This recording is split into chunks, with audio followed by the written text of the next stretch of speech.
Question 1. A behavior analyst is evaluating the effectiveness of a token economy system.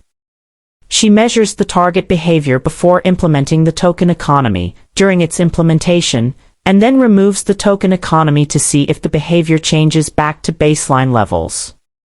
This experimental design is best described as A. Multiple baseline design. B. Changing criterion design. C. Reversal design, ABA or ABAB. D. Multiple probe design. Answer: C. Reversal design, ABA or ABAB. This question tests your understanding of experimental designs, specifically the reversal design, which involves introducing and withdrawing an intervention. The keyword removes the token economy to see if the behavior changes back is a clear indicator of a withdrawal or reversal phase, characteristic of this design. In a reversal design, you measure behavior during baseline, A, implement the intervention, B, and then return to baseline conditions, A, to demonstrate functional control by seeing if the behavior reverts. For instance, measuring disruptive behavior, A, implementing a token economy, B, and then removing the token economy, A, fits this pattern to show the token economy caused the change. Remember, reversal designs are powerful for showing cause and effect but aren't always ethical if the behavior is dangerous or the intervention is meant to be permanent. Question 2. A therapist is teaching a child to say ball when presented with a picture of a ball. The therapist says say ball, presents the picture, and prompts the child to say ball. What type of verbal operant is the target response ball if it occurs because the therapist said say ball, and the picture is present? A. Tact. B. Manned. C. Echoic. D. Intraverbal. Answer: C. Echoic. This question asks you to identify a specific verbal operant under particular stimulus control. The crucial clue is the therapist saying say ball, which acts as a vocal stimulus that the child imitates. An echoic is a verbal response that is evoked by a verbal stimulus and has point-to-point correspondence and formal similarity with the stimulus. Even though a picture is also present, the response ball is under the primary control of the therapist's vocal model say ball, making it an echoic response in this specific context. For example, if someone says dog and you repeat dog, that's an echoic. The key is vocal imitation. Question 3. During a training session, a therapist provides reinforcement on average after every 5 correct responses, sometimes after 3 responses, sometimes after 7, but averaging around 5. This schedule of reinforcement is best described as A. Fixed ratio, FR. B. Variable ratio, VR. C. Fixed interval, FI. D. Variable interval, 6. Answer: B. Variable ratio, VR. This question asks you to identify the schedule of reinforcement being used. The phrases on average and sometimes after 3 responses, sometimes after 7, but averaging around 5 are the key indicators. A variable ratio schedule delivers reinforcement after an unpredictable number of responses, but the number averages out over trials. Fixed schedules, on the other hand, require a set number of responses, ratio, or time period, interval. Interval schedules require a response after a period of time, not a number of responses. A classic example is a slot machine, which pays out after an unpredictable number of plays but keeps players engaged due to the high variable ratio. Question 4. A behavior analyst is designing an intervention to decrease a child's hand flapping. The intervention involves delivering reinforcement, access to preferred toys, for periods when the child does not flap their hands. As the intervention progresses, the required interval of no hand flapping before reinforcement is delivered is gradually increased. This is an example of A. Differential reinforcement of other behavior, DRO. B. differential reinforcement of alternative behavior, DRA. C. Differential reinforcement of low rates, DRL. D. Differential reinforcement of incompatible behavior, DRI. Answer: A. Differential reinforcement of other behavior, DRO. This question describes a specific type of differential reinforcement procedure. The key phrase is delivering reinforcement for periods when the child does not flap their hands. This means reinforcement is contingent on the absence of the target behavior during a specific interval. Differential reinforcement of other behavior, DRO, involves reinforcing the non-occurrence of the problem behavior for a specified duration. It doesn't require the child to engage in a specific alternative behavior, just that the problem behavior doesn't happen. An example would be giving a child a sticker if they don't hit their sibling for 5 minutes. Question 5. Which measurement method is least appropriate for measuring a continuous behavior like humming that occurs at a high frequency and doesn't have a clear beginning and end? A. Frequency. B. Duration. C. Partial interval recording. D. Momentary time sampling. Answer: A. Frequency. This question asks you to select the least appropriate measurement method for a specific type of behavior. Frequency, or count, is best used for behaviors with a clear onset and offset that can be easily tallied. Continuous, high-frequency behaviors like humming, fidgeting, or rocking are difficult to count accurately because they flow without distinct breaks. Duration, partial interval, and momentary time sampling are generally more suitable for measuring such behaviors by capturing how long they occur or whether they occur within or at the end of intervals. Trying to get a precise count of every single hum would be impractical and likely inaccurate. Question 6. A child screams whenever they are presented with a demand to clean up. The screaming often results in the removal or postponement of the demand by the caregiver. What is the most likely maintaining consequence for the child's screaming behavior in this scenario? A. Positive reinforcement. B. Negative reinforcement. C. Positive punishment. D. Negative punishment. Answer: B. Negative reinforcement. This question tests your understanding of the function of behavior, specifically negative reinforcement. The scenario describes the screaming behavior occurring in the presence of a demand and resulting in the removal or postponement of that aversive demand. Negative reinforcement occurs when a behavior is strengthened because it leads to the removal or avoidance of an unpleasant stimulus. The child's screaming is reinforced because it successfully removes the demand to clean, making future screaming in similar situations more likely. Think of it as the behavior getting you out of something undesirable. Question 7. A behavior analyst is consulting with a school team. The team wants to increase a student's on-task behavior during independent work. The behavior analyst recommends providing specific praise and tokens every few minutes when the student is observed to be focused on their work. This type of intervention is based on which principle? A. Punishment. B. Extinction. C. Reinforcement. D. Stimulus control. Answer: C. Reinforcement. This question is about identifying the core principle behind a common intervention strategy.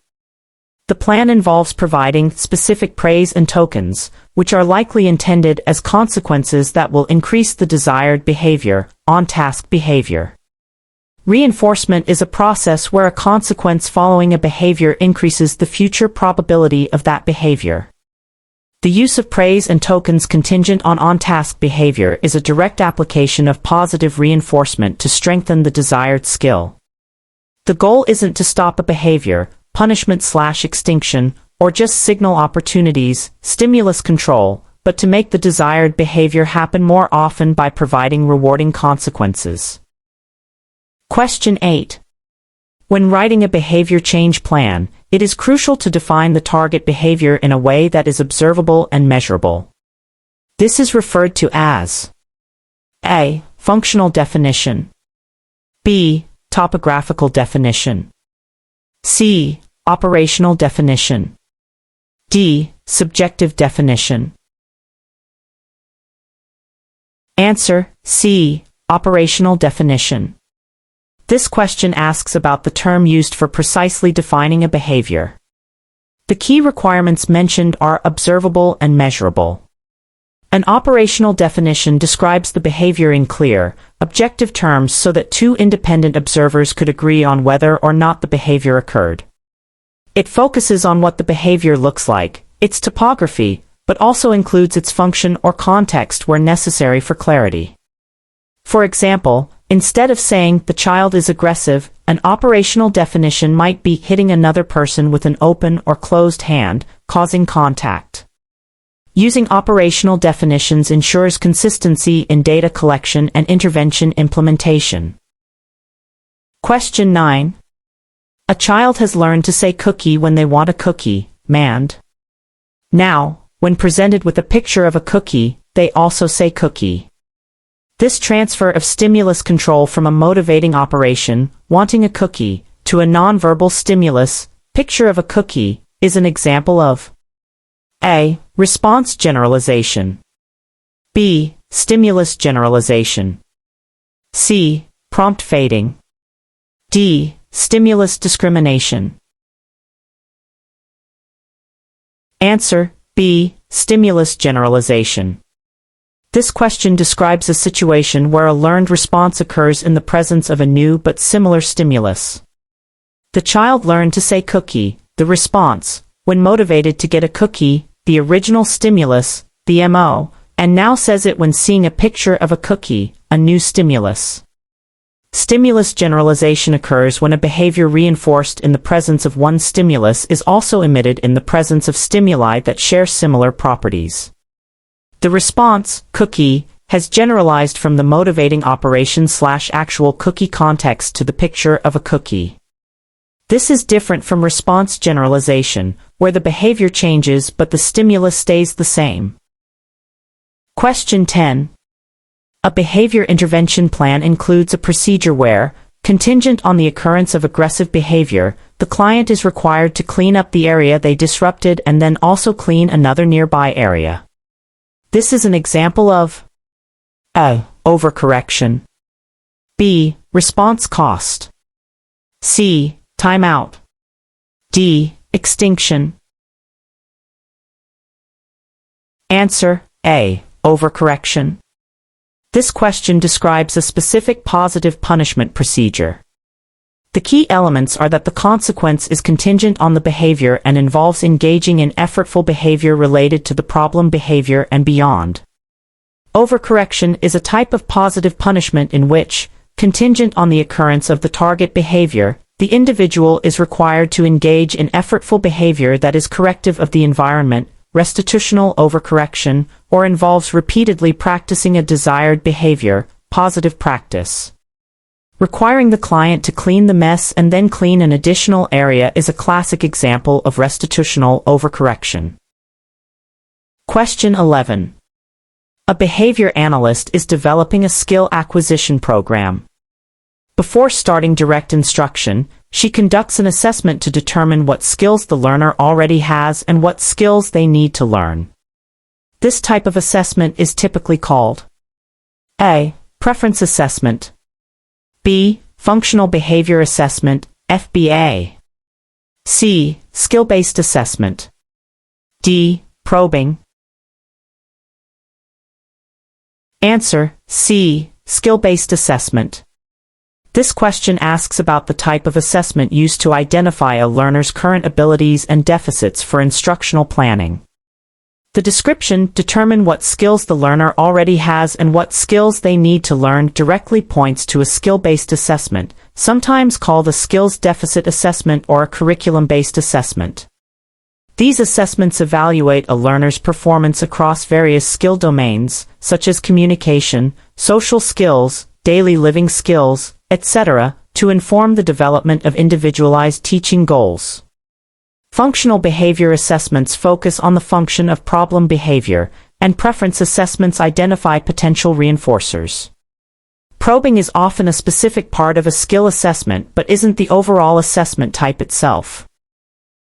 Question 12. A therapist is working with a child on identifying colors. The therapist holds up a red card and says, "Red." The child says, "Red."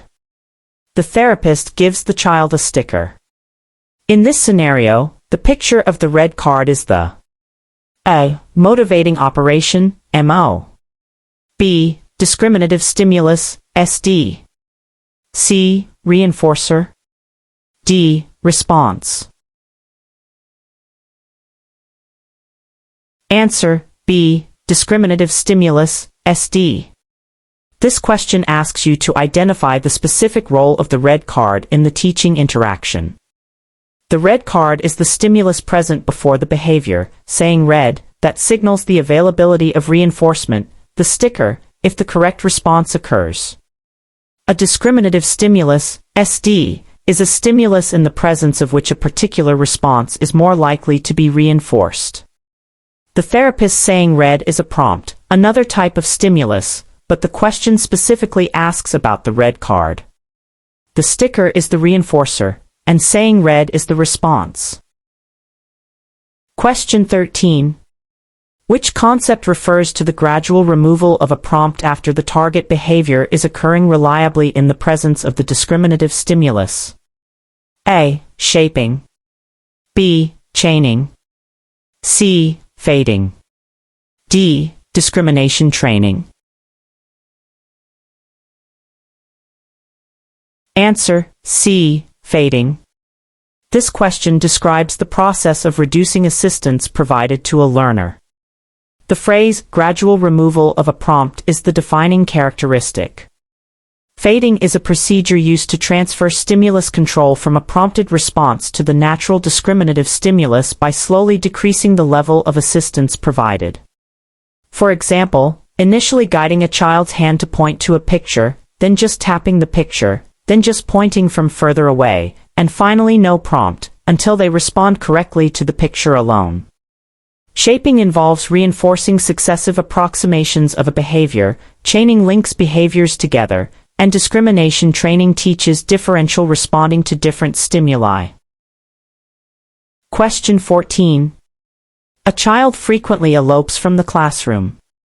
A functional behavior assessment determined the behavior is maintained by escape from difficult tasks.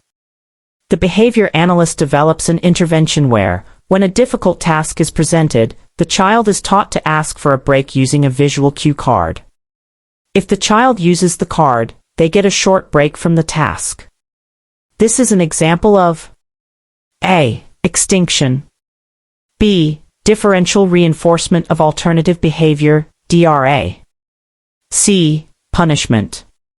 D. Response cost. Answer: B. Differential reinforcement of alternative behavior, DRA. This question describes an intervention targeting escape-maintained behavior by teaching and reinforcing a different, appropriate behavior. The intervention teaches the child to ask for a break, an alternative behavior, when faced with a difficult task and reinforces this specific alternative behavior by providing a break. Differential reinforcement of alternative behavior, DRA, involves reinforcing a specific behavior that is an alternative to the problem behavior while withholding reinforcement for the problem behavior. The child is reinforced for asking for a break, which is an alternative to eloping to escape the task. Question 15. A researcher is comparing the effectiveness of two different teaching methods, Method A and Method B, on reading fluency. She teaches one group of students using Method A and another group using Method B, and then compares their post-intervention reading fluency scores. What type of experimental design is this? A. Within-subject design. B. Multiple baseline design. C. Group experimental design, between subjects. D. Changing criterion design.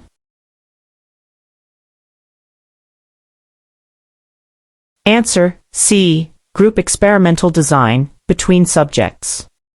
This question describes a research design where different groups of participants receive different treatments or conditions.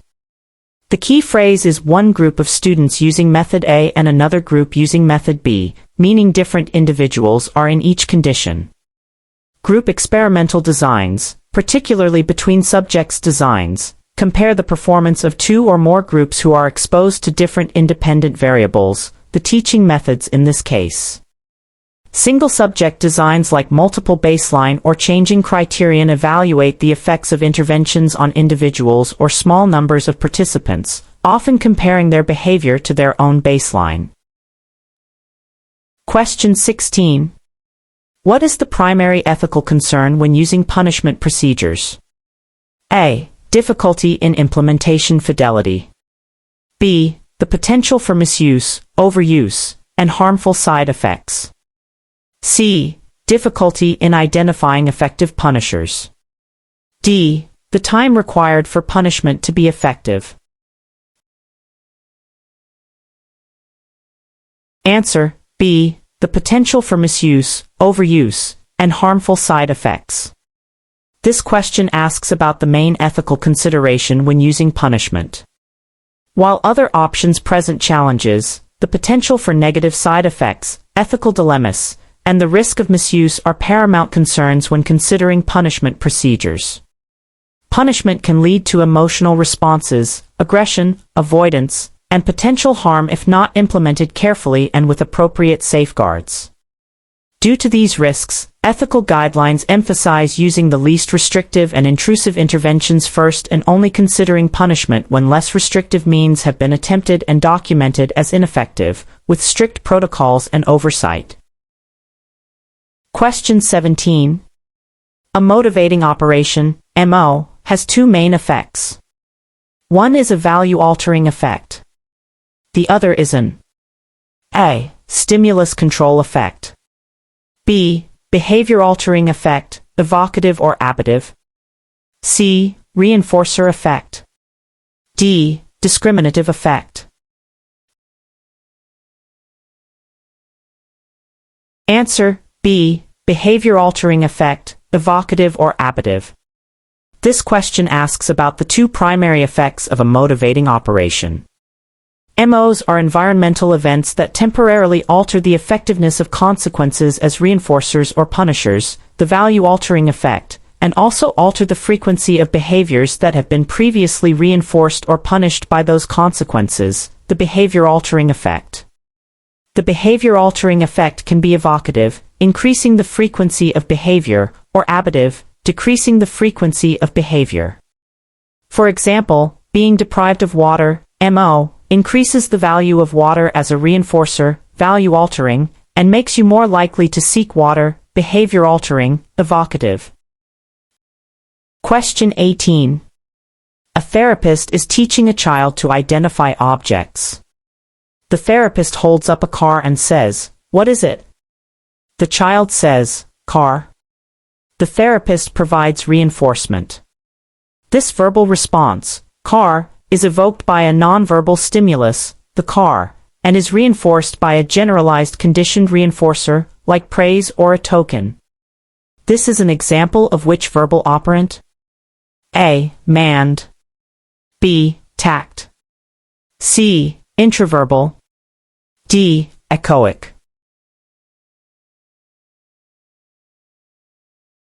Answer B. Tact.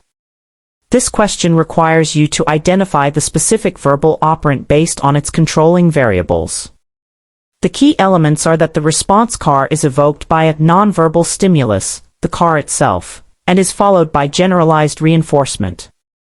A tact is a verbal operant controlled by a nonverbal stimulus, like an object, event, or property, and is reinforced by generalized conditioned reinforcement, e.g., praise, "That's right." It is essentially naming or labeling something in the environment. This differs from a manned, controlled by an MO and reinforced by getting the specific item, an intraverbal, controlled by verbal stimulus, no point-to-point correspondence, e.g., answering a question, or an echoic, controlled by vocal stimulus, point-to-point correspondence. Question 19.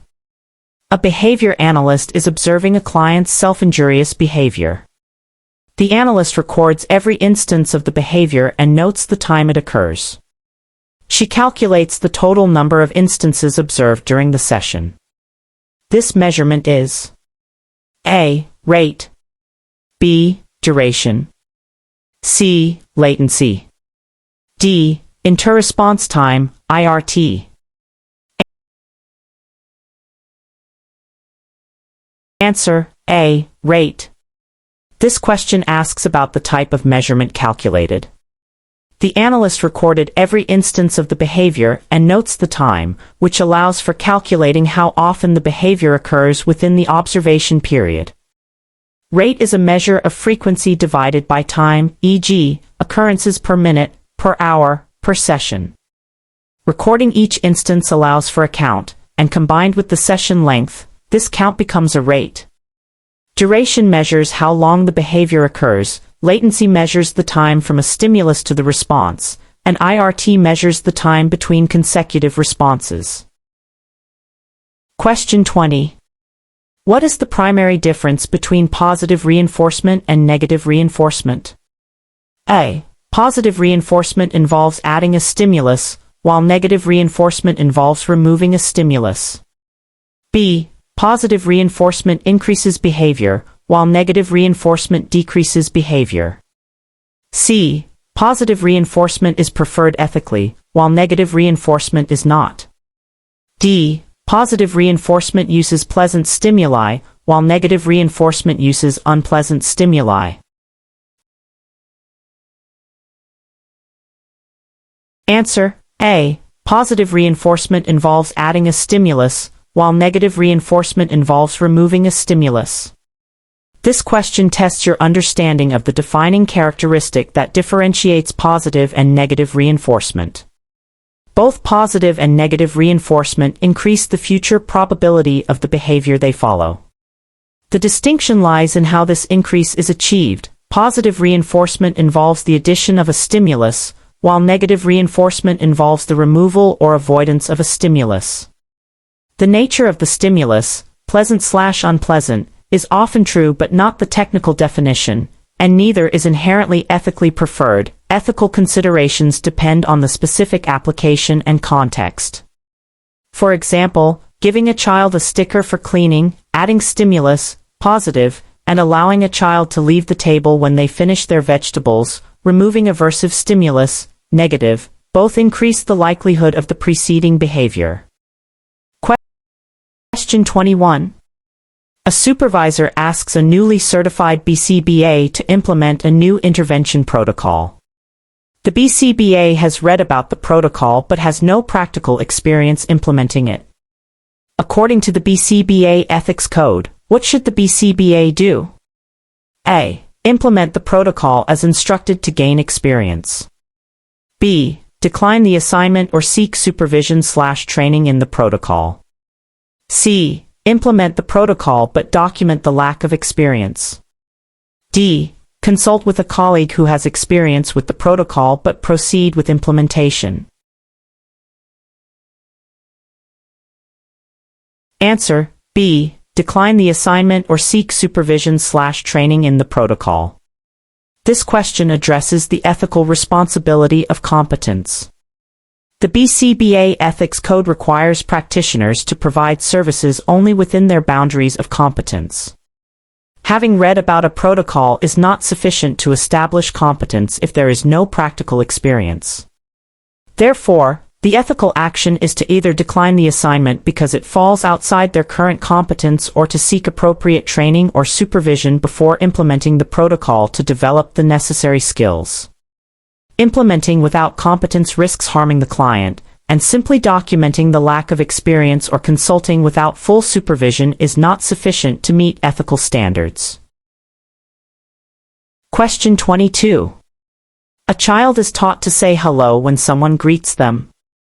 This behavior is under the stimulus control of another person's verbal greeting. This is an example of an A. Echoic, B. Tact, C. Intraverbal, D. Autoclitic. Answer C. Intraverbal. This question asks you to identify the verbal operant where the response is controlled by a verbal stimulus, but there is no point-to-point correspondence between the stimulus and the response. Saying hello when someone says hello might seem like an echoic, but if the response is simply hello because they said hello, as a social convention, not strict imitation of their tone/intonation, it's functioning as an intraverbal where one verbal behavior occasions another. An intraverbal is a verbal response evoked by a verbal stimulus, without formal similarity or point-to-point correspondence, like answering a question or completing a phrase. For instance, saying up when someone says stand is an intraverbal. In this case, hello evokes hello. While an echoic is possible, the prompt taught to say hello when someone greets them implies the social exchange, making intraverbal control the most likely primary control here, especially if the greetings vary, e.g., responding hello to hi there. Given the options, intraverbal best fits the response being controlled by the meaning or social convention of the verbal greeting stimulus. Question 23. The extent to which the results of a study can be generalized to other settings, participants, and behaviors is referred to as A. Internal validity. B. External validity. C. Social validity. D. Replication.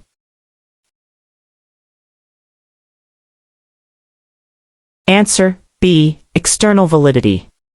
This question asks about the concept of generalizability in research. External validity refers to the degree to which the findings of a study can be applied to populations, settings, and conditions beyond those used in the experiment.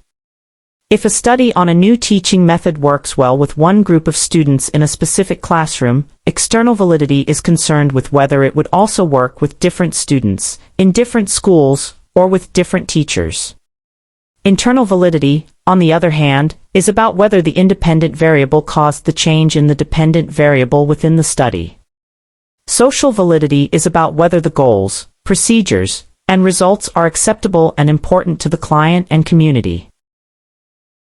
Question 24. A behavior analyst is using a shaping procedure to teach a child to say water. The analyst initially reinforces any sound the child makes, then only sounds close to wa, then only water. What is being reinforced in a shaping procedure? A. The final target behavior only. B. Every single response the learner makes. C. Successive approximations of the target behavior. D. Responses that are incompatible with the target behavior. Answer C. Successive approximations of the target behavior. This question describes the core mechanism of shaping. Shaping involves reinforcing behaviors that are progressively closer to the desired terminal behavior. The analyst starts by reinforcing a behavior the child can already do, any sound, and then gradually requires behaviors that are more like water before providing reinforcement. The key is that you are reinforcing steps along the way to the final goal, not just the final goal itself. This allows the learner to build complex behaviors from simpler ones. Question 25. A parent reports that their child's screaming behavior happens most often when the child is tired or hungry. Being tired or hungry in this scenario would function as A. Discriminative stimulus, SD. B. Conditioned stimulus, CS. C. Motivating operation, MO. D. Prompt. Answer C. Motivating operation, MO. This question asks you to identify the type of stimulus that affects the value of a reinforcer and evokes behavior related to obtaining that reinforcer or escaping something. Being tired or hungry makes escaping demands, or obtaining comfort/food, more reinforcing and makes behaviors that have previously led to those consequences, like screaming, if it's been reinforced by escape/attention, more likely. A motivating operation, MO, alters the effectiveness of a reinforcer and changes the probability of behaviors associated with that reinforcer. An SD signals the availability of reinforcement, not the value of the reinforcer itself. Question 26. Which of the following best describes the process of extinction in operant conditioning? A. Presenting an aversive stimulus following a behavior to decrease its future frequency. B. Withholding reinforcement for a previously reinforced behavior, resulting in a decrease in the future frequency of that behavior. C. Providing reinforcement for the absence of a behavior for a specific period. D. Providing reinforcement for a behavior incompatible with the target behavior. Answer: B. Withholding reinforcement for a previously reinforced behavior, resulting in a decrease in the future frequency of that behavior. This question asks for the definition of extinction in operant conditioning. Extinction is the process of discontinuing the reinforcement of a previously reinforced behavior, which leads to a decrease in the future frequency of that behavior. It's crucial that the behavior was previously reinforced and that the specific reinforcer maintaining the behavior is withheld. Presenting an aversive stimulus is punishment, and reinforcing other or incompatible behaviors are types of differential reinforcement. For example, if a child screams to get attention, and gets it, stopping giving attention when they scream is an extinction procedure. Question 27. A behavior analyst implements an intervention and collects data showing a significant decrease in the target behavior. However, the analyst did not collect inter-observer agreement, IOA, data during the intervention phase. This oversight primarily impacts the studies: A. External validity. B. Social validity. C. Internal validity. D. Treatment integrity.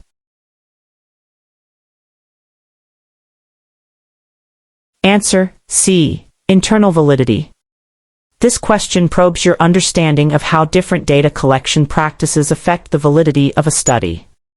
Inter-observer agreement, IOA, is essential for ensuring that the data being collected is accurate and reliable, meaning different observers are recording the behavior in the same way.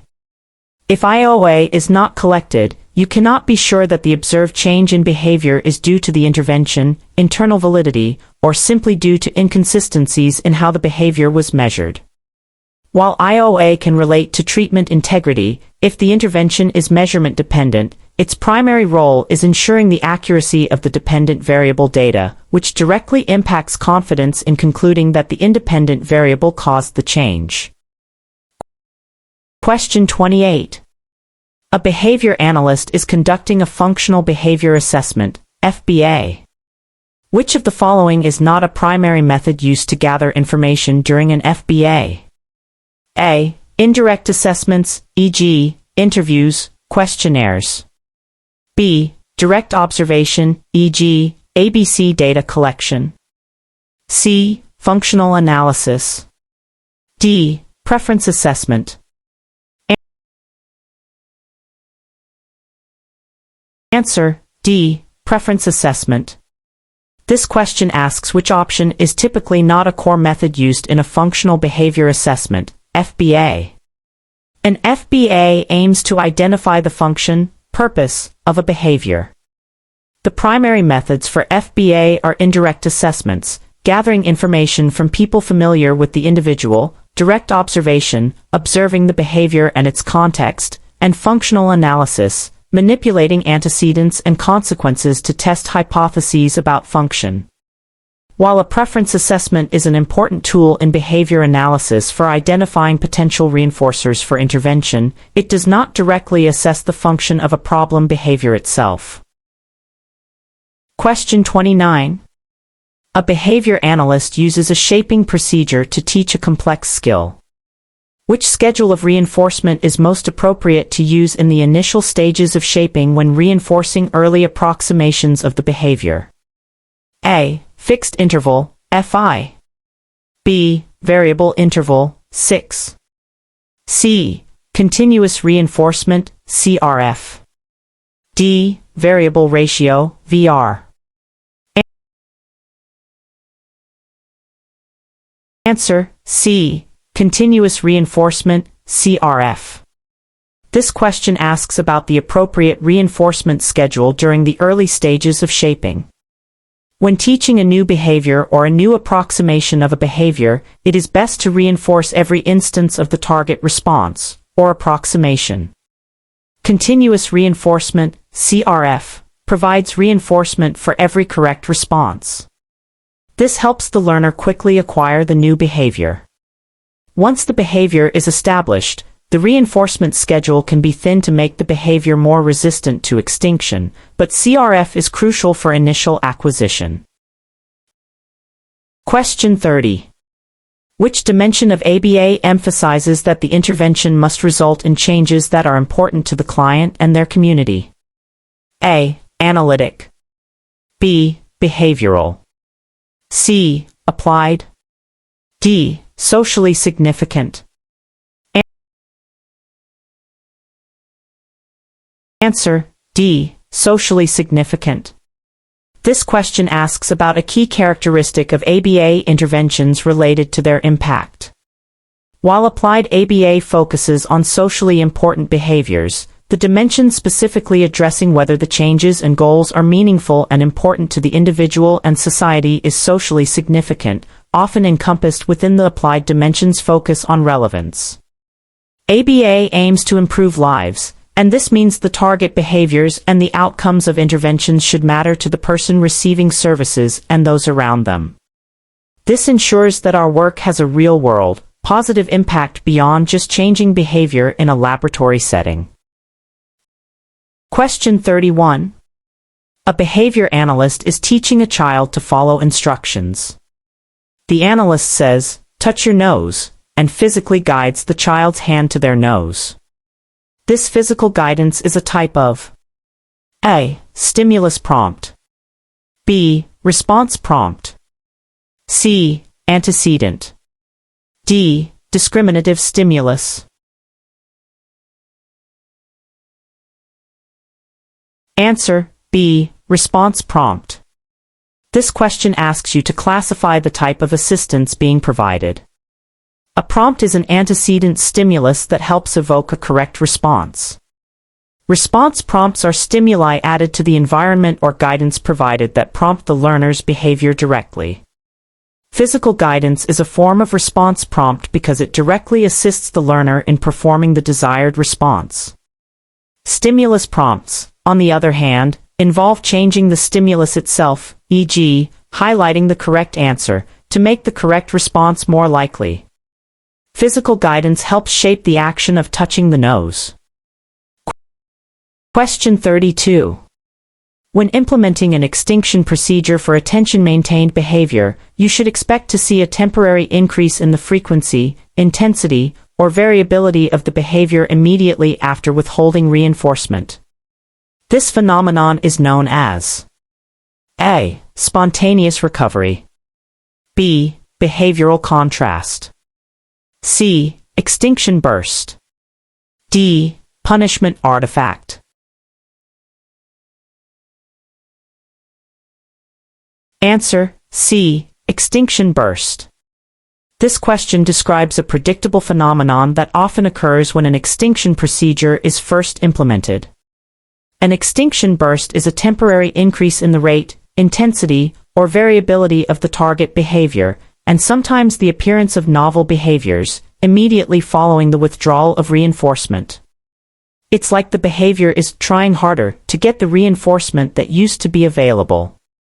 Knowing about extinction bursts is important so that practitioners don't accidentally reinforce the intensified behavior and abandon the extinction procedure too soon. Spontaneous recovery is the reappearance of the extinguished behavior after a break. Question 33. A behavior analyst is asked to provide services to a client whose parent is also a behavior analyst. The client's needs are complex, and the parent frequently disagrees with the proposed treatment strategies, leading to conflict. What ethical consideration is most relevant here? A. Maintaining confidentiality. B. Avoiding dual relationships and conflicts of interest. C. Practicing within one's scope of competence. D. Using evidence-based practices.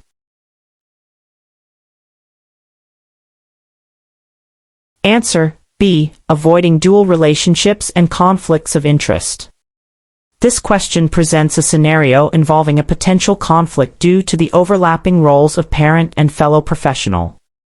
Dual relationships occur when a behavior analyst has both a professional and another relationship, like parent, with a client or someone closely associated with the client.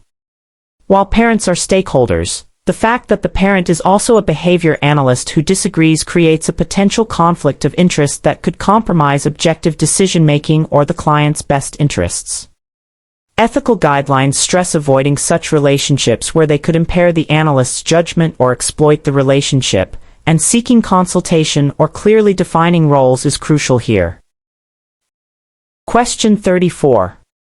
Which type of graph is most commonly used in ABA to display the rate of behavior over time for an individual participant? A. Bar graph. B. Cumulative record. C. Line graph.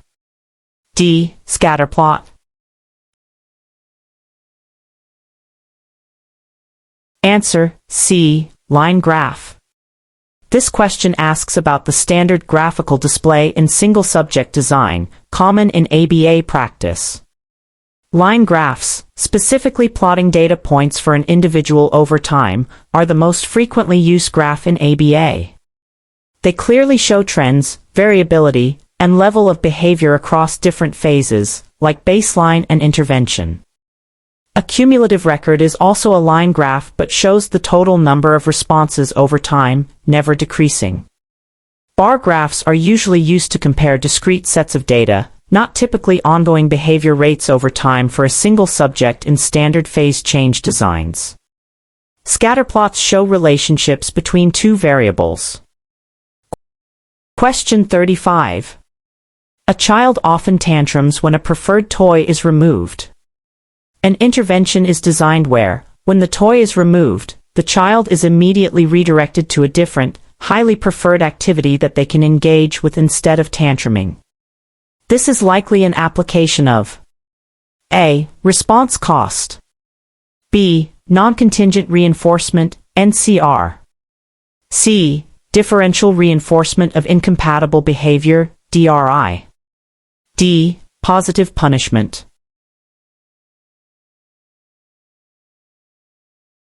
Answer: C. Differential reinforcement of incompatible behavior, DRI. This question describes an intervention strategy focused on reinforcing a specific alternative behavior that cannot occur at the same time as the problem behavior. Redirecting the child to a different, highly preferred activity when the tantrum occurs and reinforcing engagement with that activity is an example of differential reinforcement of incompatible behavior, DRI. Tantruming and engaging in a different, preferred activity are incompatible behaviors. Reinforcing the incompatible behavior makes it more likely to occur, thus reducing the likelihood of the tantrum. Non-contingent reinforcement involves delivering reinforcement on a time-based schedule, regardless of behavior. Question 36. A behavior analyst is training a parent to implement an intervention. The analyst demonstrates the procedure, has the parent practice, provides feedback, and repeats until the parent performs the procedure correctly. This training method is known as A. Lecture-based instruction. B. Behavioral skills training, BST. C. Role-playing. D. Group supervision. Answer: B. Behavioral skills training, BST. This question describes a structured training approach commonly used in ABA.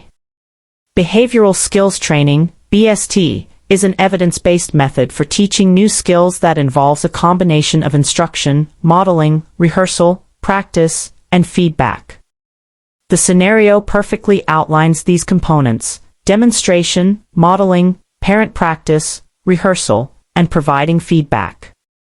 While role-playing might be part of rehearsal, and it could occur in supervision, BST is the specific training package described.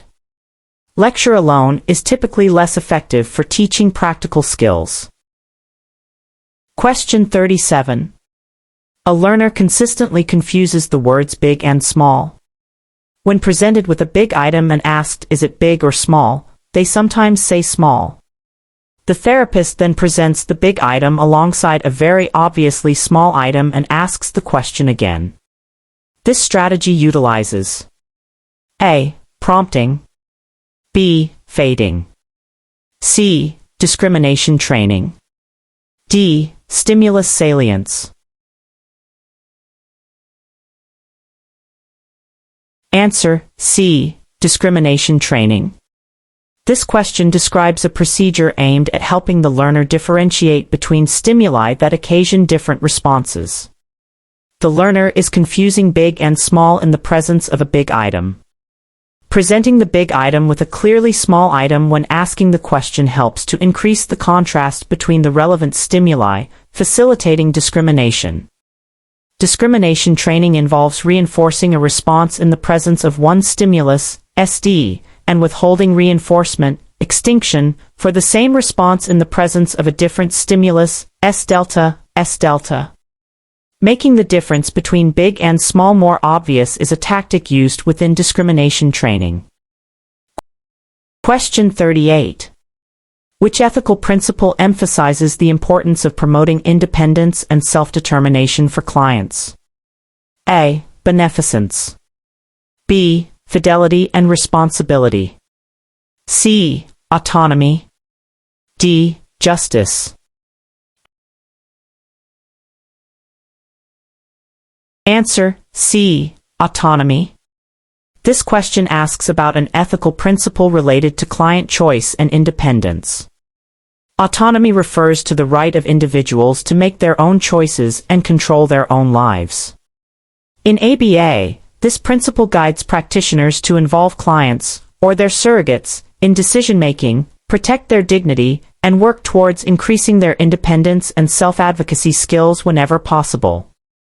Beneficence focuses on doing good and preventing harm, fidelity and responsibility are about trust and professional conduct, and justice is about fairness and access to services.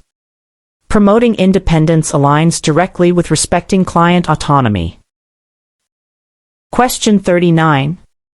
A behavior analyst is designing a task analysis to teach handwashing. What is the first step in creating a task analysis? A. Determine the reinforcement schedule for teaching each step. B. Identify the target behavior, handwashing. C. Break the complex skill into smaller, sequential steps. D. Assess the learner's current ability to perform the steps. Answer, C. Break the complex skill into smaller, sequential steps. This question asks about the initial procedural step in creating a task analysis. A task analysis is a process of breaking down a complex skill or chain of behaviors into smaller, manageable steps. The very first step in this process is identifying what those smaller steps are and putting them in the correct order.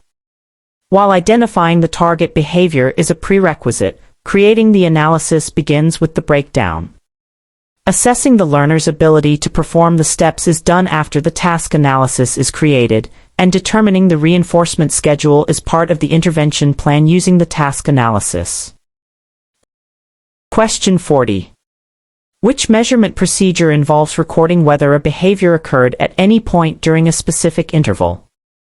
A. Partial interval recording, B. Whole interval recording, C. Momentary time sampling, D. Frequency. Answer, A. Partial interval recording. This question asks you to identify a specific discontinuous measurement method based on its rule for scoring. Partial interval recording involves dividing the observation period into intervals and recording if the behavior occurred at any point during each interval, even if only for a moment. This method tends to overestimate the duration of a behavior and underestimate its frequency. Whole interval recording requires the behavior to occur for the entire duration of the interval, and momentary time sampling records if the behavior is occurring only at the very end of the interval. Question 41. In a multiple baseline design across behaviors, the intervention is implemented sequentially across different behaviors for the same individual. What is the primary purpose of delaying the implementation of the intervention for subsequent behaviors? A. To allow the participant to master the first behavior before starting the next. B. To demonstrate experimental control by showing that the behavior changes only when the intervention is introduced for that specific behavior. C. To conserve resources by not implementing the intervention on all behaviors at once. D. To allow for spontaneous recovery of the first behavior.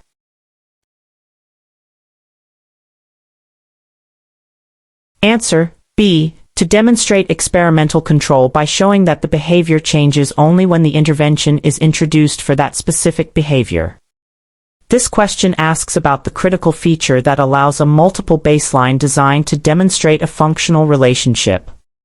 In this design, the intervention is applied to different baselines, behaviors, settings, or individuals, at different points in time.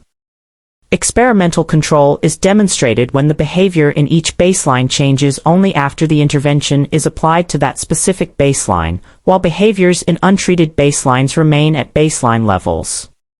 The staggered implementation is key to showing that the intervention, not some unrelated event, caused the change. It's not about mastery or resource conservation, although those might be practical outcomes. It's fundamentally about demonstrating control. Question 42. Which concept refers to the stimulus control exerted by previous responses on current verbal behavior, as in conversational turns? A. Tact. B. Mand. C. Intraverbal. D. Autoclitic. Answer: C. Intraverbal. This question describes a verbal operant where the controlling variable is verbal, and there's no point-to-point correspondence or formal similarity. While other verbal operants are controlled by specific stimuli, MOs for mands, nonverbal stimuli for tacts, vocal stimuli for echoics, intraverbals are controlled by other verbal behavior and include answering questions, filling in the blank, or engaging in conversation where one person's statement occasions the other's response. Conversational turns are a prime example of complex intraverbal chains where one person's verbal behavior serves as the stimulus for the next person's verbal behavior. Question 43. A client engages in screaming behavior that is maintained by automatic reinforcement, sensory input. Which intervention strategy would be least likely to be effective based on the function? A. Providing differential reinforcement for alternative appropriate vocalizations. B. Implementing an extinction procedure by withholding attention for screaming. C. Enriching the environment with alternative sources of sensory input. D. Teaching and reinforcing communication to request preferred sensory activities. Answer: B. Implementing an extinction procedure by withholding attention for screaming. This question requires you to match intervention strategies to the identified function of behavior. The behavior is maintained by automatic reinforcement, sensory input, meaning the consequence maintaining the behavior is produced directly by the behavior itself, e.g., the sound or feeling of screaming.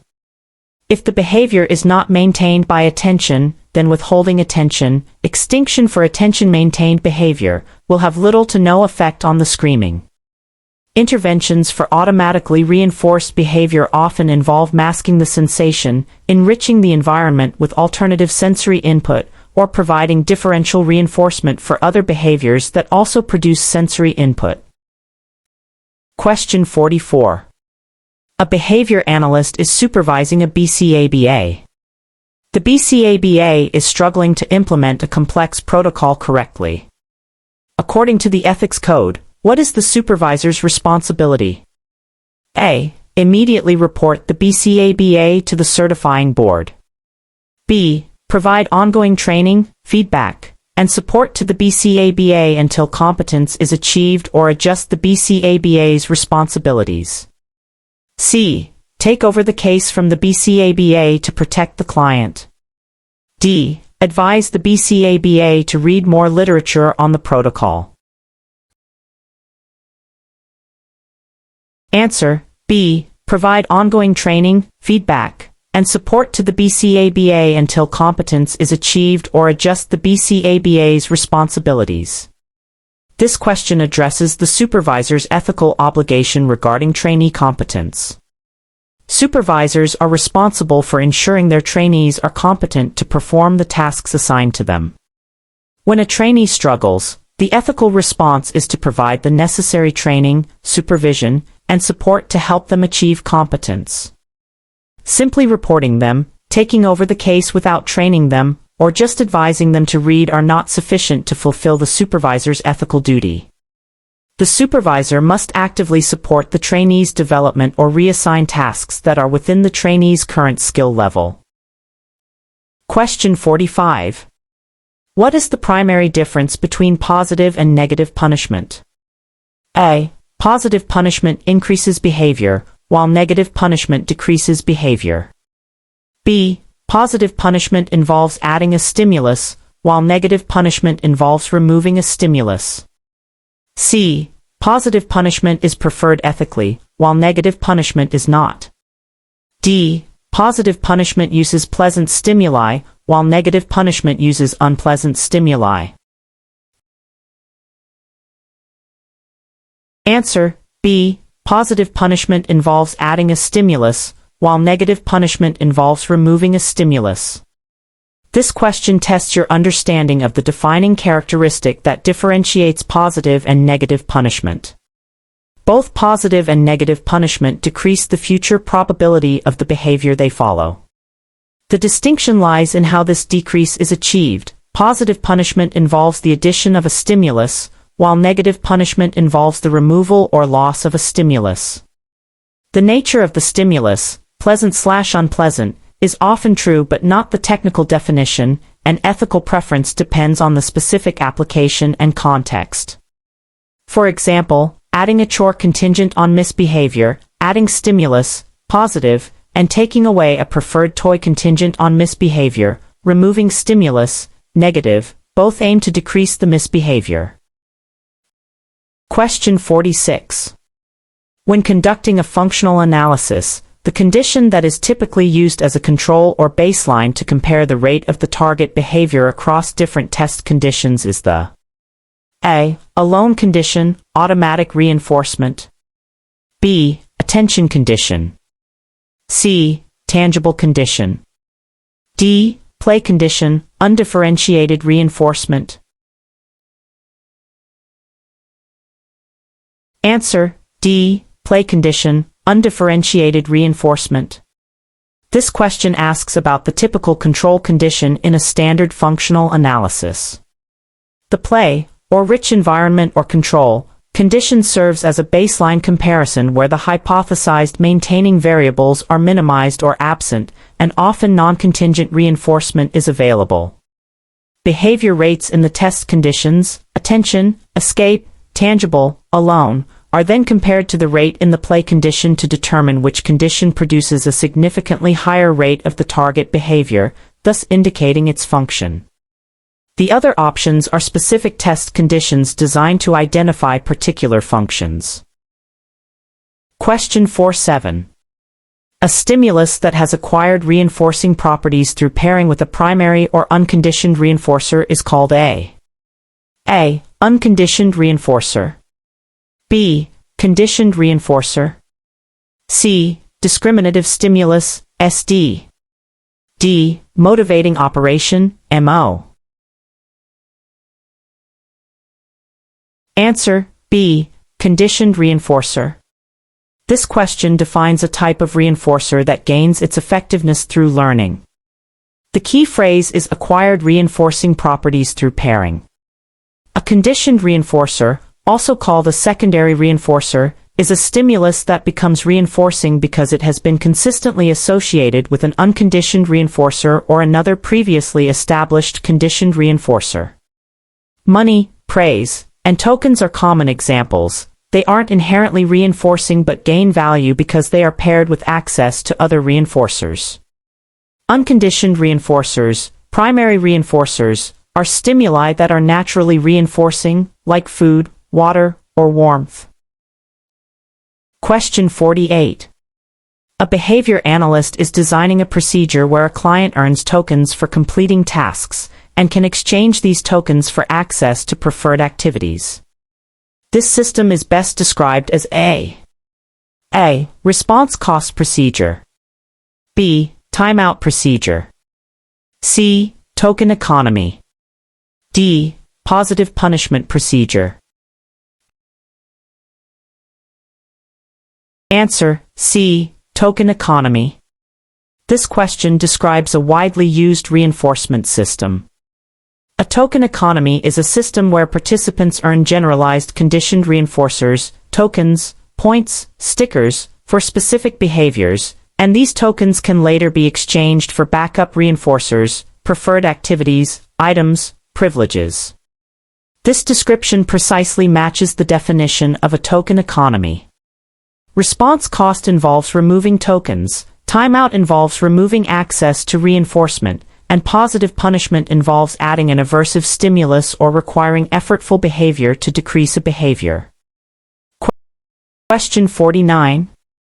What is the primary ethical consideration regarding the use of restraint and seclusion in behavioral interventions?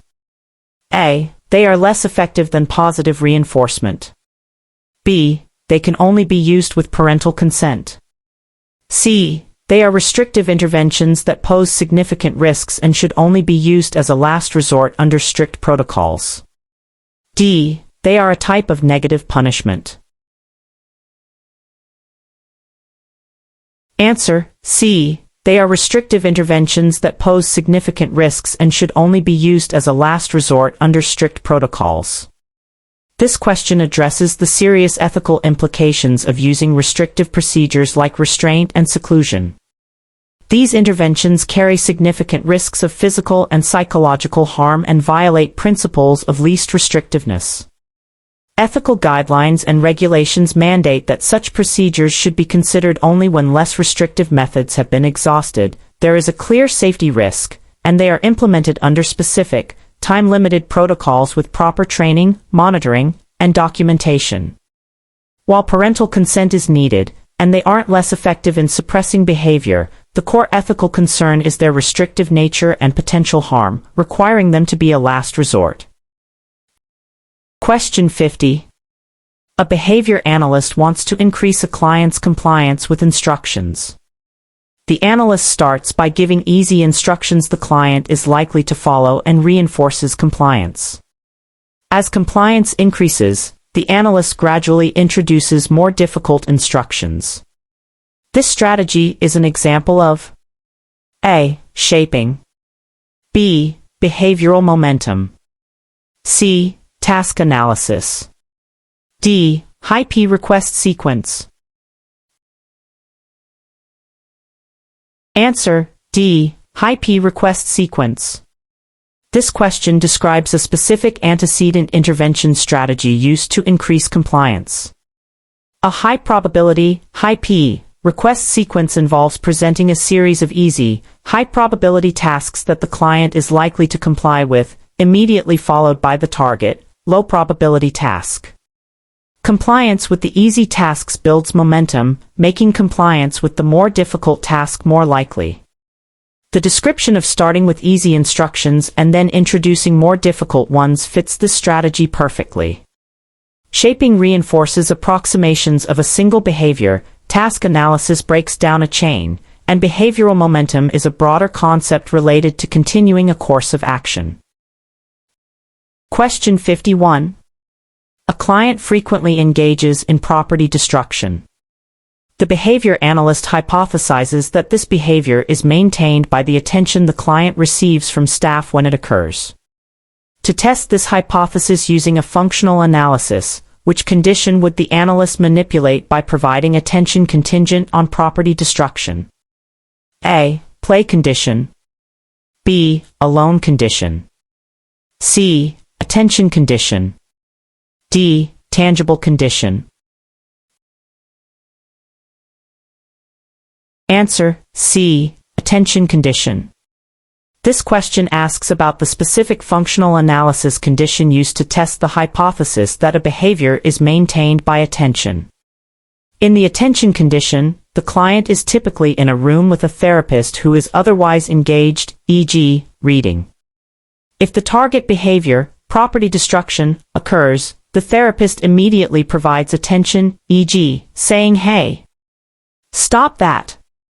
If the rate of property destruction is significantly higher in this condition compared to the control, play, condition, it supports the hypothesis that attention is maintaining the behavior. Question 52. When teaching a new skill using discrete trial training, DTT, the therapist presents the discriminative stimulus, SD, waits for the learner's response, delivers the consequence, and then introduces a brief pause before the next trial. This brief pause is called the A. Inter-response time, IRT. B. Inter-trial interval, ITI. C. Latency. D. Discriminative stimulus, SD. Answer: B. Inter-trial interval, ITI. This question asks about the period between discrete trials in DTT. The inter-trial interval, ITI, is the brief pause that occurs between the end of one discrete trial, after the consequence is delivered, and the presentation of the SD for the next trial. This pause allows the therapist to record data and prepare for the next trial. Inter-response time, IRT, is the time between two consecutive responses. Latency is the time from the onset of a stimulus to the initiation of the response. The SD is the stimulus that cues the response. Question 53. A behavior analyst determines that a child's hitting behavior is maintained by escape from academic demands. The intervention involves allowing the child a brief break from work before they engage in hitting, contingent on a period of non-hitting. What type of schedule is this likely based on? A. Differential reinforcement of other behavior, DRO. B. Fixed interval, FI. C. Non-contingent reinforcement, NCR. D. Variable ratio, VR. Answer: C. Non-contingent reinforcement, NCR. This question describes an intervention where reinforcement, a break from work, which serves as escape, is delivered on a schedule independent of the problem behavior. The key phrase is allowing the child a brief break from work before they engage in hitting, contingent on a period of non-hitting. This sounds like delivering the escape reinforcer on a time-based schedule, regardless of whether hitting occurred in the immediate moment, to reduce the motivation for hitting. Non-contingent reinforcement, NCR, involves providing the maintaining reinforcer, in this case, escape, on a fixed or variable time schedule, thus reducing the motivation for the individual to engage in the problem behavior to obtain that reinforcer.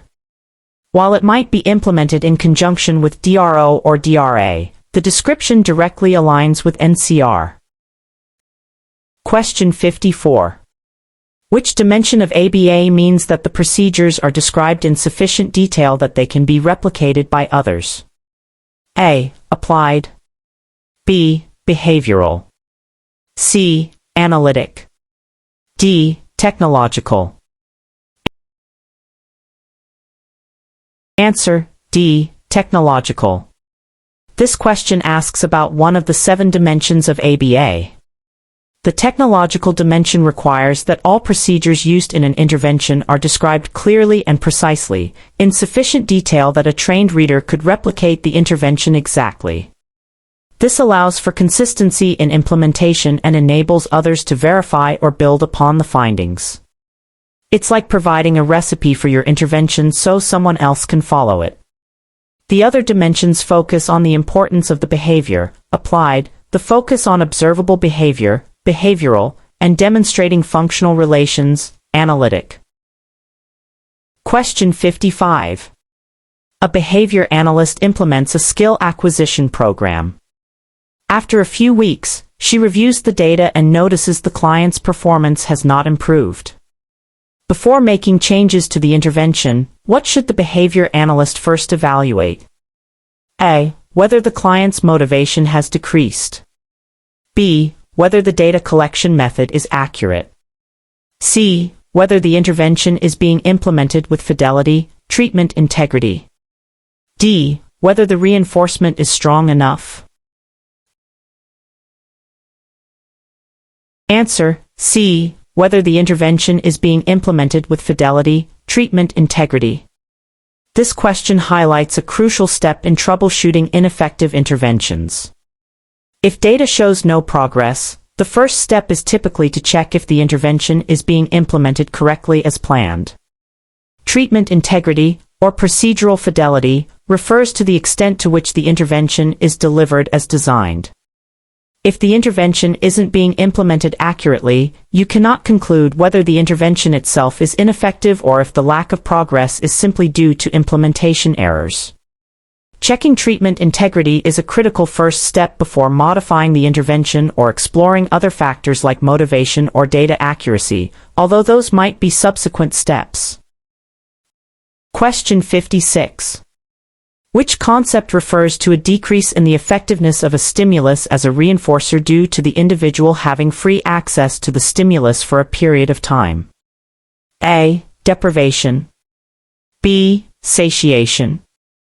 C. Extinction. D. Punishment. Answer: B. Satiation. This question describes the opposite of deprivation, a state that reduces the effectiveness of a reinforcer. Satiation occurs when an individual has been exposed to a reinforcer for a prolonged period or has consumed a large amount of it, which decreases its value as a reinforcer. For example, if a child has just eaten a large meal, food is less likely to be an effective reinforcer for behavior immediately afterward. Deprivation, on the other hand, increases the effectiveness of a reinforcer. Extinction is about withholding reinforcement contingent on a behavior, and punishment decreases behavior through a consequence. Question 57. A behavior analyst is conducting a preference assessment. The analyst presents 2 items at a time and records which item the client chooses. This method is called A. Multiple stimulus without replacement, MSWO. B. Paired stimulus, forced choice. C. Single stimulus, successive choice. D. Multiple stimulus with replacement, MSW. Answer: B. Paired stimulus, forced choice. This question describes a specific method of conducting a preference assessment. The key phrase is presents 2 items at a time and records which item the client chooses. In a paired stimulus assessment, also known as forced choice, items are presented in pairs, and the learner chooses one from each pair. This method generates a hierarchy of preferences based on the frequency with which each item is chosen over others. Single stimulus presents items one at a time.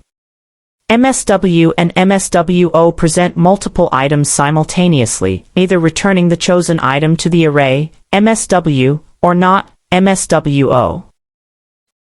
Question 58. A child with autism is learning to greet others. The therapist says, "Hi," and prompts the child to wave. Over time, the therapist reduces the level of prompting until the child waves when the therapist simply says, "Hi." Which behavior change principle is primarily responsible for the child learning to wave to the verbal stimulus hi? A. Stimulus generalization. B. Stimulus control. C. Response generalization. D. Extinction. Answer: B. Stimulus control. This question is about the process by which a behavior comes under the influence of a specific antecedent stimulus. Initially, the waving behavior might have been random or prompted, but through repeated pairings of the verbal stimulus high, the response, waving, followed by reinforcement, the stimulus high gains control over the waving response. Stimulus control occurs when a behavior is more likely to occur in the presence of a specific stimulus, the SD, than in its absence. The child learning to wave specifically when hearing high demonstrates that the verbal stimulus has acquired stimulus control over the waving behavior. Stimulus generalization would be waving to similar greetings, and response generalization would be greeting in different ways. Question 59. What is the defining characteristic of a fixed interval, FI, schedule of reinforcement? A. Reinforcement is delivered after a fixed number of responses. B. Reinforcement is delivered for the first response that occurs after a fixed amount of time has elapsed. C. Reinforcement is delivered after a variable number of responses. D. Reinforcement is delivered for the first response that occurs after a variable amount of time has elapsed. Answer: B. Reinforcement is delivered for the first response that occurs after a fixed amount of time has elapsed. This question asks for the defining rule of a fixed interval schedule. In an FI schedule, a set amount of time must pass, and then the first response that occurs after that time is reinforced.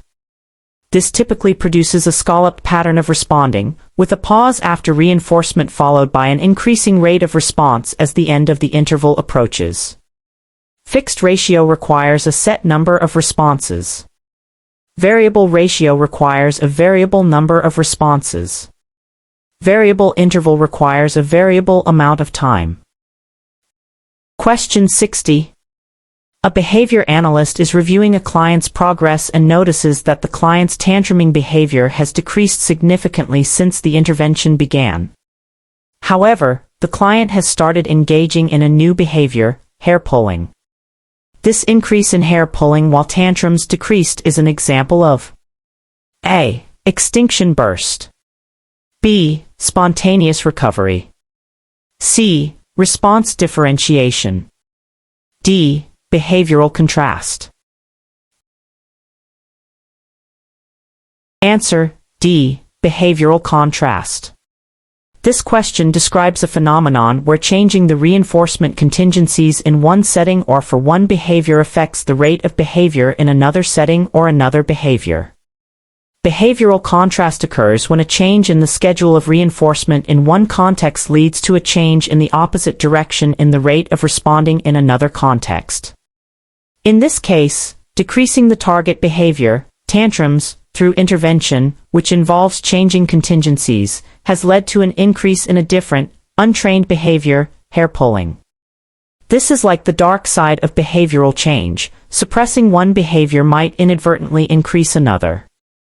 Extinction burst is a temporary increase in the target behavior itself.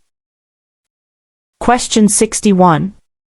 When a neutral stimulus is paired with an unconditioned stimulus that elicits an unconditioned response, and the neutral stimulus eventually comes to elicit a conditioned response, this process is known as A. Operant conditioning. B. Punishment. C. Extinction. D. Respondent conditioning. Answer: D. Respondent conditioning. This question describes the fundamental process of classical or Pavlovian conditioning. Respondent conditioning, also called classical conditioning, involves pairing a neutral stimulus, like a bell, with an unconditioned stimulus, like food, that naturally elicits an unconditioned response, salivation. After repeated pairings, the neutral stimulus becomes a conditioned stimulus and elicits a conditioned response, salivation, even without the unconditioned stimulus. This is different from operant conditioning, which focuses on learning through consequences that follow voluntary behaviors. Question 62. A behavior analyst is observing a client in their natural environment. Every 10 minutes, The analyst looks up and records whether the client is engaged in the target behavior, e.g., on task. What measurement procedure is this? A. Partial interval recording. B. Whole interval recording. C. Momentary time sampling. D. Continuous measurement. Answer: C. Momentary time sampling. This question describes a specific discontinuous measurement method. Momentary time sampling involves observing the client only at the very end of a predetermined interval and recording whether the behavior is occurring at that specific moment. The analyst looking up every 10 minutes and recording the behavior then is the defining characteristic of this method. Partial and whole interval recording involve observing throughout the interval. Continuous measurement involves recording every instance or the duration of the behavior. Question 63. Which concept in verbal behavior refers to a man that is evoked by an MO and the object or event being mondayed is present as a supplementary SD? For example, wanting water, MO, and seeing a glass of water, SD, making you say water. A. Pure mand. B. Extended mand. C. Tact. D. Contaminated mand. Answer: D. Contaminated mand. This question asks about a specific type of mand where control is shared between the motivating operation and a nonverbal stimulus. A contaminated mand is a term sometimes used to describe a mand that is under the control of both a motivating operation, MO, and a discriminative stimulus, SD, typically the stimulus being mondayed. While the MO is the primary controller of a mand, the presence of the item can strengthen or occasion the response. A pure mand is under the control of the MO alone. The term contaminated highlights that the control isn't solely from the MO as in the purest form of a mand. Question 64. When considering the ethical responsibility of do no harm, BCBAs must prioritize: A. Using only positive reinforcement procedures. B. Ensuring client safety and well-being above all other considerations. C. Avoiding any interventions that might cause temporary discomfort. D. Maximizing client independence, even if it involves some risk. Answer: B. Ensuring client safety and well-being above all other considerations. This question pertains to the ethical principle of beneficence, specifically do no harm. While other options touch on important aspects, the core meaning of do no harm within the ethical guidelines is the proactive responsibility to protect clients from harm, which places client safety and well-being as the highest priority. This involves minimizing risks, carefully considering potential side effects of interventions, even positive ones, and ensuring that any potential discomfort or risk is outweighed by the potential benefit, with safety protocols in place. It doesn't necessarily mean avoiding all discomfort, as some effective procedures might involve temporary discomfort, but safety is paramount. Question 65. A behavior analyst is teaching a child to say the names of animals. When presented with a picture of a dog, the analyst says, "What is it?" "It's a dog." The child says, "Dog." What type of prompt was "it's a dog"? A. Textual prompt. B. Vocal prompt. C. Gestural prompt. D. Model prompt. Answer: B. Vocal prompt. This question asks you to identify the type of prompt used. A prompt is an antecedent stimulus that helps the learner make the correct response. The therapist says it's a dog, providing a spoken hint or cue. A vocal prompt is a type of response prompt where a spoken word, phrase, or sound guides the learner's response. A model prompt involves demonstrating the behavior. A gestural prompt involves pointing or other body movements. A textual prompt involves written text. The stimulus is auditory and spoken, making it a vocal prompt. Question 66. A behavior intervention plan requires staff to ignore a client's verbal protests during transitions. Staff initially find this difficult, and the client's protesting increases temporarily before decreasing. The staff's adherence to the plan, ignoring, is the target behavior, and the temporary increase in protesting makes it less likely for staff to ignore in the future. This is an example of the staff's ignoring behavior being influenced by A. Positive reinforcement. B. Negative reinforcement. C. Positive punishment. D. Negative punishment. Answer: C. Positive punishment. This question asks about the effect of a consequence on the staff's behavior, ignoring. The staff's ignoring behavior is followed by an increase in client protesting, an aversive stimulus added to the environment from the staff's perspective, which makes the staff less likely to ignore in the future. This is the definition of positive punishment. The addition of a stimulus contingent on a behavior decreases the future probability of that behavior. While the client's protesting might function for the client, from the staff's perspective, the consequence of their ignoring behavior is the added aversive stimulus of increased protest, which punishes their ignoring. Question 67. Which measurement method is least likely to be appropriate for tracking the rate of a behavior that occurs continuously throughout the day, such as fidgeting or humming? A. Frequency count per hour. B. Duration per occurrence. C. Percentage of intervals using partial interval recording. D. Interresponse time, IRT. Answer: D. Interresponse time, IRT. This question asks for the least appropriate measurement method for a continuous, high-rate behavior. Interresponse time, IRT, measures the time between consecutive instances of a behavior. For a behavior that occurs continuously throughout the day, like fidgeting or humming, there would be very few or very short intervals between instances, making IRT data difficult to collect accurately and interpret meaningfully compared to methods that capture how much or how often it's happening across longer periods or intervals. Frequency per hour attempts to capture rate but can be inaccurate for continuous behaviors. Duration or interval-based methods are better suited for capturing the extent of such behaviors. Question 68. A behavior analyst is teaching a child to follow the instruction "clap your hands." Initially, the child does not respond. The analyst then says, "Clap your hands," and claps her own hands, a model prompt. The child imitates her. In this scenario, the child's imitation is likely functioning as an A. Intraverbal. B. Tact. C. Echoic. D. Automatic reinforcement. Answer: C. Echoic. This question asks about the verbal operant category of the child's response. The therapist provides a vocal stimulus, "clap your hands," combined with the model prompt.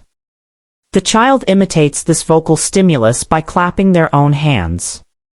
While clapping is a motor response, the instruction "clap your hands" is a vocal stimulus, and the child's response is guided by that stimulus. The imitation itself could be considered a form of echoic behavior, vocal or motor imitation of a vocal stimulus, although more specifically, this is a prompted compliance to an instruction. However, among the verbal operant options provided, echoic, imitation with point-to-point correspondence and formal similarity, here a motor response to a vocal prompt, is the closest fit for the child's initial imitative response to the vocal instruction/model, especially in the context of teaching language or compliance through imitation. Let's refine. The therapist says "clap your hands," vocal SD. The child imitates the action of clapping, prompted response. While the instruction itself is verbal, the question likely intends to test the function of the child's imitative motor response guided by the therapist's vocal prompt. However, within the realm of verbal behavior operants, imitation, echoic for vocal, maybe motor imitation is implied as related, is the most fitting concept for responding like the model, even if the response itself isn't strictly verbal. Re-evaluating the options and typical exam questions. The question asks about the child's imitation in response to a verbal stimulus, clap your hands, plus model. Imitation evoked by a vocal stimulus is traditionally related to the echoic domain, even when the response is motor. However, if the child is responding to the instruction, that's listener behavior under intraverbal control, understanding clap your hands means perform the action. Given the model prompt, the child's imitation is likely the target here, making echoic the intended answer, broadly applying the imitation concept. Yes, the child's motor imitation is controlled by the vocal model. Imitation of a vocal model is usually categorized under the umbrella of echoic behavior, even if the output is motor. Answer C. Echoic. This question asks you to identify the verbal operant or behavior category involved in the child's response. The therapist provides the vocal instruction clap your hands along with a model of clapping. The child's response is described as imitating this model. Imitation, particularly of a vocal stimulus leading to a motor response, like clapping, is closely related to the concept of echoic behavior, which involves point-to-point correspondence and formal similarity between the stimulus and the response. While the full picture involves listener responding to an instruction, the focus on imitation as the mechanism for the correct response points towards echoic processes, broadening the definition of echoic to include motor imitation of a vocal/model stimulus. For example, when teaching a baby to wave bye-bye, you might say bye-bye and wave, and the baby imitates your wave. This imitation is a form of echoic behavior. Question 68. Revised explanation for clarity on motor imitation. This question asks about the verbal operant or behavior category involved in the child's response to the therapist's vocal instruction and model. The therapist says, clap your hands, and claps, prompting the child to imitate the action. While clapping is a motor response, the process of imitating a vocal model, especially in the context of language acquisition, is often related to the echoic operant, which involves point-to-point correspondence and formal similarity between a vocal stimulus and a vocal response. However, imitation can also involve motor responses evoked by vocal or motor models. In this specific context, the child is responding to a vocal cue by imitating a motor action, which is best understood as imitation under the control of a vocal stimulus and model. Given the options, and interpreting echoic broadly to include imitation controlled by vocal stimuli, echoic is the closest fit, representing the child's ability to imitate the vocal model. A practical takeaway: think of echoics as any form of vocal or motor imitation of a vocal model. Question 69. According to ethical guidelines, when is it permissible to use deception in behavioral research? A. When it is necessary to obtain accurate data and the potential benefits outweigh the risks. B. Only when studying animal behavior, not human behavior. C. Never, as it violates the principle of integrity. D. When participants are paid a large sum of money for their participation. Answer A. When it is necessary to obtain accurate data and the potential benefits outweigh the risks. This question addresses the ethical considerations of using deception in research, which is a complex issue. While transparency is generally preferred, ethical guidelines acknowledge that limited deception may be necessary in some research designs to prevent participants' knowledge of the study's true purpose from influencing their behavior and thus skewing results. However, its use is heavily restricted. It must be justified by the scientific or applied value of the study. Alternative non-deceptive methods must be explored first, risks must be minimal, participants must be debriefed afterward, and they must have the right to withdraw their data. It's a last resort, not a general practice. Question 70.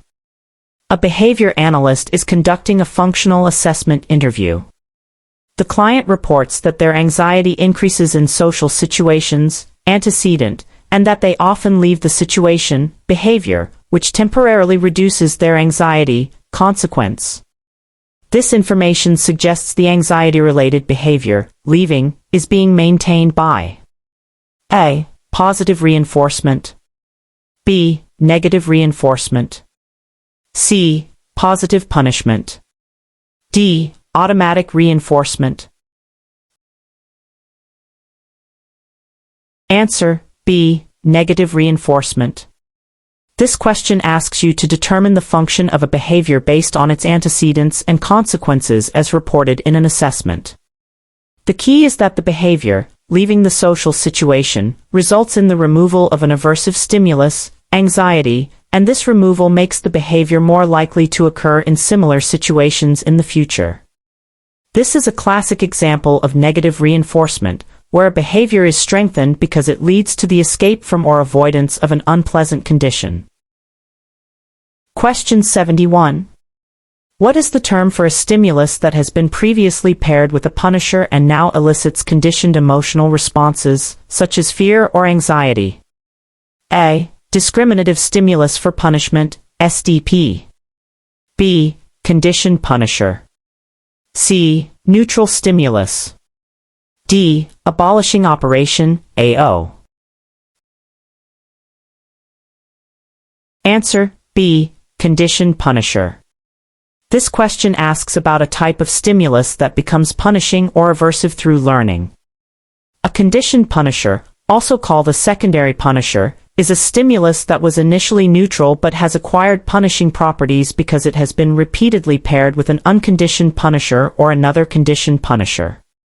The sight of a speeding ticket from a previous bad experience, the sound of a parent's stern voice after being reprimanded, or even words like no, can become conditioned punishers because they've been associated with something aversive.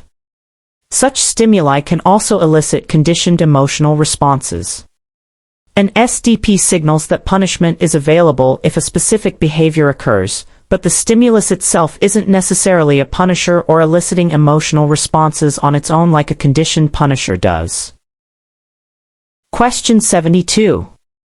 Which of the following best describes the primary purpose of a behavior intervention plan, BIP? A. To diagnose a behavioral disorder. B. To provide a written guide for implementing strategies to decrease problem behaviors and increase appropriate behaviors.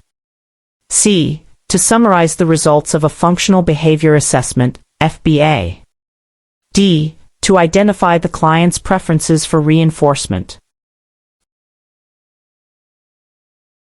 Answer: B. To provide a written guide for implementing strategies to decrease problem behaviors and increase appropriate behaviors. This question asks about the main function of a behavior intervention plan. A BIP is a formal document that outlines the strategies and procedures to be used to address challenging behaviors and teach new, appropriate skills. It typically includes the operational definition of the behavior, the hypothesized function, often based on an FBA, proactive strategies, antecedent interventions, reactive strategies, consequence interventions, and skill-building components, all described in sufficient detail for staff or caregivers to implement consistently. It is an action plan, not a diagnosis or just a summary of assessment results. Question 73. A behavior analyst is teaching a child to label emotions from pictures of faces. The analyst shows a picture of a smiling face and says, "Happy." What is it? The child says, "Happy." This is reinforced. Then the analyst shows a picture of a frowning face and says, "Sad." What is it? The child says, "Sad." This is reinforced. This teaching procedure is an example of A. Stimulus generalization. B. Discrimination training. C. Prompt fading. D. Shaping. Answer: B. Discrimination training. This question describes a procedure aimed at teaching the learner to respond differently to different stimuli. The analyst is teaching the child to say happy in the presence of a smiling face and sad in the presence of a frowning face. This involves reinforcing the correct response in the presence of the corresponding stimulus, SD, and, implicitly, not reinforcing or correcting the response if it occurs in the presence of the wrong stimulus, S delta. Discrimination training is the process of reinforcing a response in the presence of one stimulus, the SD, and withholding reinforcement for the same response in the presence of another stimulus, the S delta, leading the learner to discriminate between the stimuli. Prompt fading is likely also involved, fading the vocal model happy or sad, but the core procedure differentiating responding to different stimuli is discrimination training. Question 74. What is the ethical consideration regarding confidentiality when working with clients? A. Information can be shared freely among team members if it benefits the client. B. Client information should only be disclosed with explicit written consent, except in specific legal or ethical situations, e.g., harm to self or others, legal requirements. C. Confidentiality rules only apply to verbal information, not written records. D. Client information can be discussed with anyone who knows the client. Answer: B. Client information should only be disclosed with explicit written consent, except in specific legal or ethical situations, e.g., harm to self or others, legal requirements. This question addresses the fundamental ethical principle of confidentiality.